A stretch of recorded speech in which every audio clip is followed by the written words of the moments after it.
రెడీగా ఉన్నారు sir, video call చేశారు, వారితో మాట్లాడదాం. కాలిఫోర్నియా నుండి పృథ్వీ గారు, నమస్తే అండి. నమస్తే మేడం. నమస్తే సార్. నమస్కారం. నమస్కారం. మీరు చాలా మంచి టాపిక్ తీసుకున్నారు. ముందు టీవీ వారికి అభినందనలు తెలియజేస్తున్నాను. ఇట్లాంటి కొత్త మూడు కొత్త చట్టాలకు భారతదేశంలో కొత్త చట్టాలు వచ్చినందుకు చాలా మందికి అవగాహన లేకపోవడం వల్ల, వాళ్ళకి తెలియకపోవడం వల్ల చాలా అన్యాయాలకు గురవుతున్నారు ప్రజలు కూడా. సో ఇలా అవేర్నెస్ కార్యక్రమాలు చేసినందుకు టీవీ వాళ్ళకి ధన్యవాదాలు. సార్, ఒకటి నాది కొన్ని విషయాలు ఉన్నాయి సార్, మీతో పంచుకుందామని కాల్ చేశాను. కొన్ని కేసులు ఉన్నాయి సార్, మనకు కొన్ని సెన్సేషనల్ కేసులు ఉన్నాయి మన తెలుగు రాష్ట్రాల్లోని. ఒకటేమో ఒక ప్రముఖమైన నటుడు ఒకసారి వాళ్ళ ఇంట్లో జరిగిన కాల్పుల విషయంలో ఒకటి, ఆ కేసు ఒకటి సార్. అది కూడా మనకి ఇట్లాంటి ఇందులో లూప్ హోల్స్ వల్ల ఆ కేసు నుంచి బయటపడడం తెలిసింది. ప్లస్ సాక్షాత్ అసెంబ్లీలో కూడా అప్పుడు రాజశేఖర రెడ్డి గారే నేను హెల్ప్ చేశాను అది అని చెప్పడం జరిగింది. అదొకటి సార్. ఇంకొకటి, మీరు అన్నట్టు ఇప్పుడు కొత్త చట్టాలు తేవడమే కాకుండా ప్రభుత్వాలు ఇప్పుడు మనకు సరిపడా పోలీస్ వ్యవస్థను కూడా బలోపేతం చేయాలి. ఇప్పుడు మనకు రోజు జరుగుతున్న క్రైమ్స్ కి ఉన్న పోలీసు వ్యవస్థకి వాళ్ళు అంత వర్క్ ని హ్యాండిల్ చేయలేకపోతున్నారు. మనం ఎన్ని చట్టాలు తెచ్చినా కూడా ఇప్పుడు డైలీ ఎక్కడొక్కడ ఏదో ఒక క్రైమ్ జరుగుతూ ఉంటది. అంత పోలీస్ ఫోర్స్ లేకపోవడం వల్ల, దాన్ని ఇన్వెస్టిగేషన్ సరిగ్గా చేయకపోవడం వల్ల కూడా చాలా నీరుగారిపోతున్నాయి కేసులన్నీ. ఇప్పుడు చట్టాలు ఉన్నంత మాత్రాన మనకు పోలీస్ వ్యవస్థ కూడా అంతే, అంటే దాన్ని అమలు పరిచే వాళ్ళు కూడా ఉండాలి కదా సార్. ఉండాలి. కరెక్ట్, మంచి ప్రశ్న వేశారండి. మనం వ్యక్తిగత కేసులో వెళ్లకుండా దాన్ని జనరలైజ్ చేద్దాం, అసలు లూప్ హోల్స్ మీద జనరలైజ్ చేసుకుందాం. అంచేత ఇది సాధారణంగా ఇప్పుడు ఉన్నది ఒక విషయం.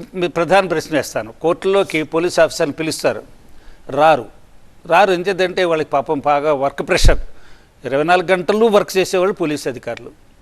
మొన్న కరోనా టైంలో ఎక్కువ సేవ చేసిన వాళ్ళు పోలీస్ అధికారులు, ఈ మన శానిటేషన్ మున్సిపల్ సిబ్బంది, ఆరోగ్య సిబ్బంది, డాక్టర్లు చక్కటి సేవలు చేశారు. ముగ్గురు చక్కగా వాళ్ళ సేవలు వాడుకోవాలి. వాళ్ళకి ఈవేళ బందోబస్తు అంటారు. కోర్టుకి ఎందుకు రావట్లేదంటే బందోబస్తు.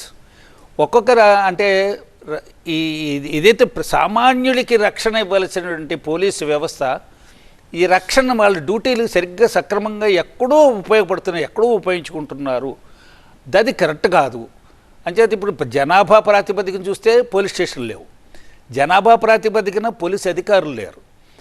కాబట్టి సామాన్యుడి యొక్క ఆవేదన వినడానికి పోలీస్ అధికారికి టైం లేదు. వాడిని నిర్లక్ష్యం చేయట్లే, వర్క్ ప్రెషర్.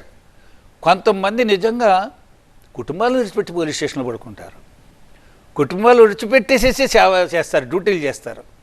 అంచేత వాళ్ళ ఎందుకు సానుభూతి చక్కగా ఉంది, నాకు సానుభూతి ఉంది. వాళ్ళు కూడా మానవ మాత్రులే, మనలాంటి వాళ్ళే. కాబట్టి మీరు అన్నట్టుగా ఇవన్నీ సక్రమంగా ఎవరైతే ఎగ్జిక్యూట్ చేస్తారో, ఎగ్జిక్యూటివ్ వింగ్ అంటారు.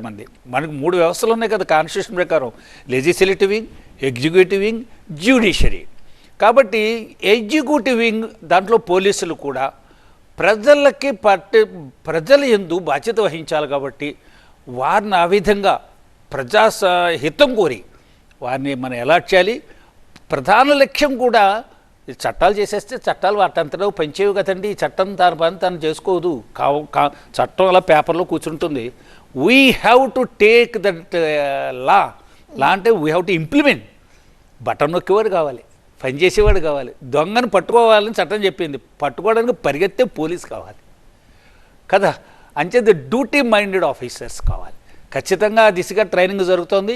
ఆ దిశగా ఎందుకంటే మనం చాలా సంవత్సరాలు కొంచెం డిలే అయింది, కాస్తగా లేట్ దాన్ నెవర్ అన్నట్టుగా, బెటర్ లేట్ దాన్ నెవర్. కాబట్టి ఇప్పుడు ఆలస్యమైన ఇప్పుడు ఆ దిశగా మనం ప్రయత్నిస్తున్నాం. అవేర్నెస్ వచ్చిందండి, అందరిలోనూ ప్రశ్నిస్తున్నారు. అందరూ కూడా లా అబైడింగ్ సిటిజన్స్గా తయారవ్వాలి.